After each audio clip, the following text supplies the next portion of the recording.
शिवसेना के बड़बोले नेता संजय राउत के घर से एनफोर्समेंट डायरेक्टोरेट को 11.5 लाख रुपए कैश मिले हैं। आपको बता दें, ईडी इस वक्त पात्रा चौल लैंड स्कैम केस में कार्रवाई कर रही है। रविवार की सुबह ईडी के अधिकारी सुबह 7 बजे से संजय राउत के घर पर पहुंचे थे। 8 से 9 घंटे की पूछताछ के बाद उन्हें ईडी अपने दफ्तर ले गई और इस बीच ये खबर आई कि ईडी ने राउत के घर से 11.5 लाख रुपए जब्त किए हैं। लेकिन आपको बता दें, संजय राउत और उनकी पत्नी, जिनका नाम इस घोटाले में सामने आया है, ये दोनों ही असल में करोड़ों की संपत्ति के मालिक हैं। चलिए आपको बताते हैं राउत दंपत्ति की संपत्ति की पूरी कहानी। आप देख रहे हैं न्यूज तक, मैं हूं निधि तनेजा। हाल ही में जून में राज्यसभा चुनाव को लेकर संजय राउत ने नामांकन दाखिल किया था। इस दौरान हलफनामे में उन्होंने अपनी संपत्ति की घोषणा की थी। संजय राउत की ओर से उस दौरान दी गई संपत्ति के अनुसार संजय राउत 21 करोड़ 14 लाख की संपत्ति के मालिक हैं। उनके हलफनामे के अकॉर्डिंग संजय राउत के पास 1,55,872 नकद रुपए हैं और बैंक में 1,93,55,809 रुपए जमा है। वहीं उनकी पत्नी वर्षा के पास 39,59,500 मूल्य का 729 ग्राम सोना है और 1,30,000 रुपए की 1 किलो 82 ग्राम चांदी है। इसके अलावा संजय राउत के पास एक गाड़ी और 2 रिवॉल्वर हैं। सिर्फ यही नहीं, संजय राउत की अलीबाग में कृषि भूमि भी है। बता दें कि उनकी पत्नी ने 2014 में 0.73 एकड़ जमीन पालघर में खरीदी है और आज उस प्लॉट की वैल्यू 9 लाख रुपए है। वही राउत के 2 करोड़ 20 लाख के नॉन एग्रीकल्चर प्लॉट है। इसके अलावा राउत के पास दादर, भांडप और आर्य मिल्क कॉलोनी में रेसिडेंशियल प्रॉपर्टीज हैं। वही उनके पास 6 करोड़ 67 लाख और उनकी पत्नी के पास 5 करोड़ की कमर्शियल संपत्ति है। क्रिमिनल केसेस की बात करें तो संजय राउत के खिलाफ 29 क्रिमिनल केसेस हैं। अब आज की स्थिति पर वापस आते हैं। राउत के घर से ईडी को मिले हैं 11.5 लाख रुपए, जबकि कुछ ही महीने पहले राउत ने कहा था कि उनके पास 1,55,872 नकद रुपए हैं।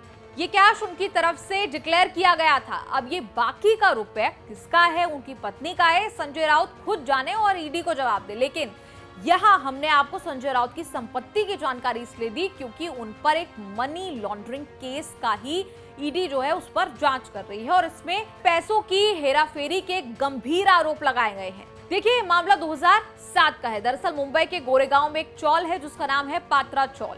यहाँ गरीब लोग बड़ी संख्या में रहते हैं। तब महाराष्ट्र में कांग्रेस और एनसीपी गठबंधन की सरकार थी। मुख्यमंत्री थे विलासराव देशमुख।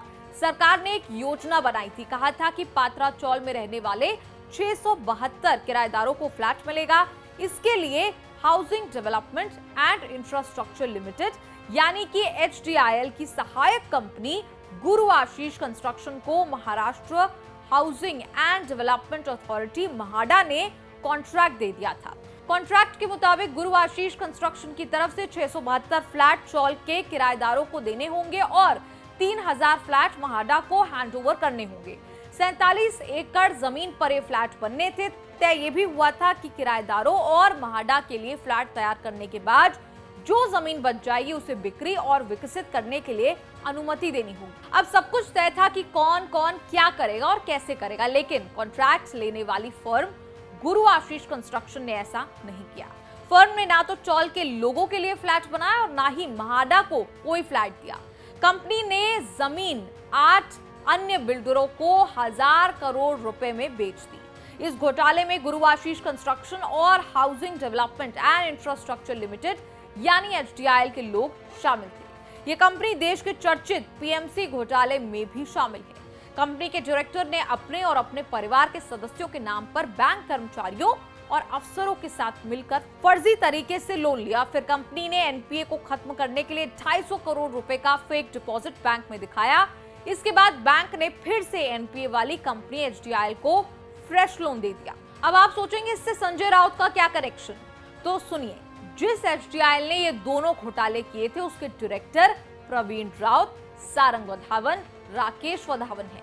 प्रवीण राउत और सारंग को 2020 में ईडी ने गिरफ्तार किया था। दोनों से पूछताछ में संजय राउत का कनेक्शन सामने आया था। प्रवीण राउत शिवसेना सांसद संजय राउत के दोस्त हैं। प्रवीण का नाम PMC बैंक घोटाले में भी सामने आ चुका है। पता चला कि प्रवीण राउत की पत्नी माधुरी ने संजय राउत की पत्नी वर्षा को 55 लाख रुपए का ब्याज मुक्त कर्ज दिया हुआ था, जिसका इस्तेमाल राउत परिवार ने दादर में एक फ्लैट खरीदने के लिए किया था। इसे लेकर ईडी ने वर्षा और माधुरी राउत के बयान भी दर्ज किए थे। इस वीडियो पर आपकी क्या है राय, कमेंट्स पे लिखकर जरूर बताएं और देखते रहिए न्यूज़ तक।